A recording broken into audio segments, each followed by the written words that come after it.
them call themselves public servants.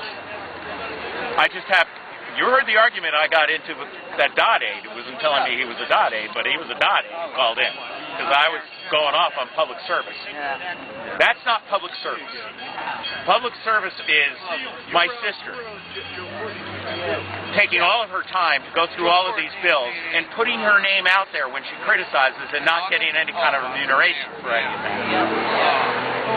That's public service.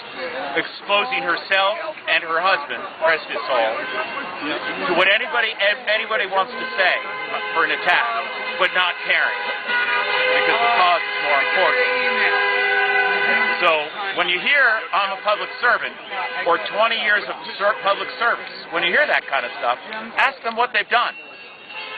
You mean fly here to there and back again with a fancy lapel pin sitting in a swivel chair that has leather on it?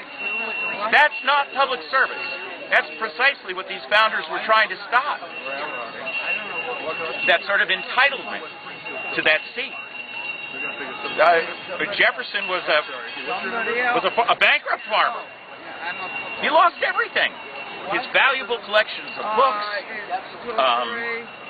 It's horrible, but not horrible, because, like I said, these guys had vision. We lack vision today. We lack a vision, and the way we lack a vision, and the reason we lack a vision, and the reason I know we lack a vision is because they're willing to spend our grandchildren's money.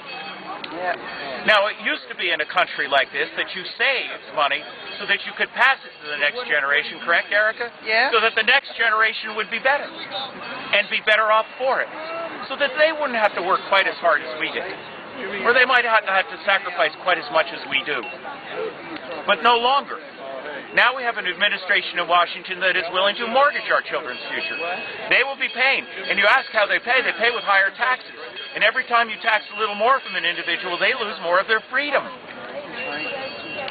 So we have a group that founds this country and pledges their lives and their fortunes and their property to the cause of liberty. And that same group has now turned into a group that has pledged your life and your fortune and your property.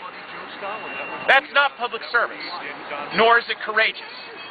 And that's why, as I say on my show, they all have to go.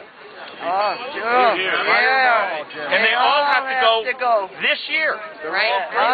And you need to take the seats back. I can't do that. You need to do that. You need to tell your neighbors that you need to take the seats back. You need to take the lapel pin off. You need to know what it's like to live in this country without a lapel pin, without an Air Force jet, do you remember the limousines in the Soviet Union? Remember they come running through in the big black cars? Right. And all the people would just be on the street. I saw them go by as I was standing out there freezing. You got out of the way and they would all go by. I'm not saying this is the Soviet Union. Don't go anybody quoting me like that. It's not. But what I'm saying is, but it's going there.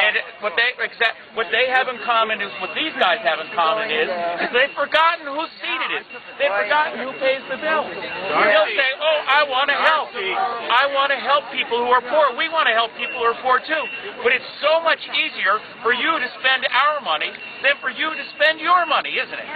See, the thing, they poison the people's minds. Well, because people don't think for themselves. They don't. They poison